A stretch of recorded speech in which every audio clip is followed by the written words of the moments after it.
This clip is brought to you by SaveWithConrad.com.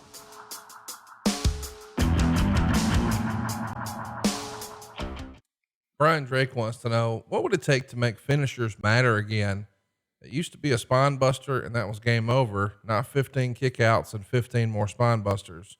What can wrestlers do today to create a culture where finishers matter? Oh boy, if he knew how many times I'd kicked that around in my head as well. There's a lot of things that happen today that are not only very, very dangerous, but are so much better than what the finish ends up being. It's a dilemma that I guess the industry has pretty much caused itself.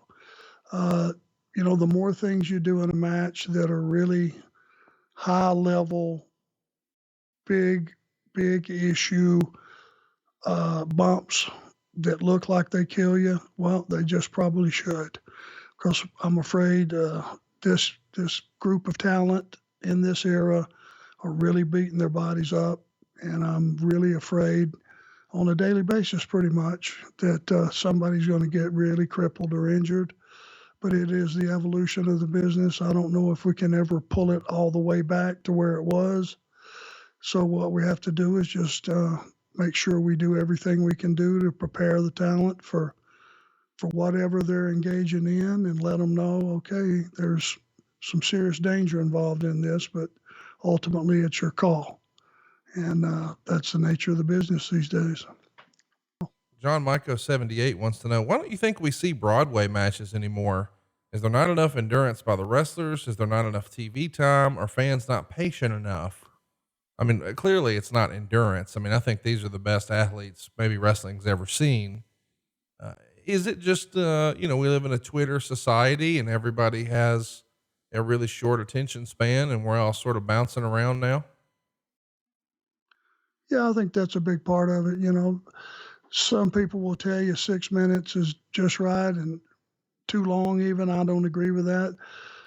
I think you have to have a story that is built, if not months, possibly even years, and an angle that would accommodate a 60-minute match.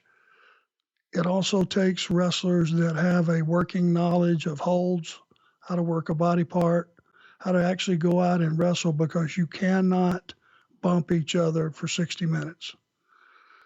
I don't think your bodies will hold out. I don't think the fans will stay tuned in to something like that. It takes a very special talent to go 60 minutes. And you really have to have your ducks all in a row. I just don't think that the attention span would accommodate it today, and the strength of the angle probably wouldn't accommodate it today. This is an interesting question. Ken wants to know, who sold the Spinebuster the best? And Lord, you delivered a lot over the years. Can you narrow it down to your favorite sell of a Spinebuster? Probably not. The second I name someone, I will see a compilation that someone has posted on our website or somewhere where it's 4 or 5 guys taking a Spinebuster.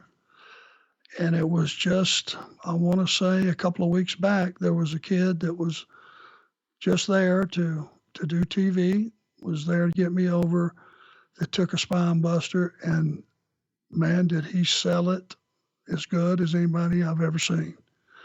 When he landed, he just kind of arched up and rolled to the side, and he just made it look painful.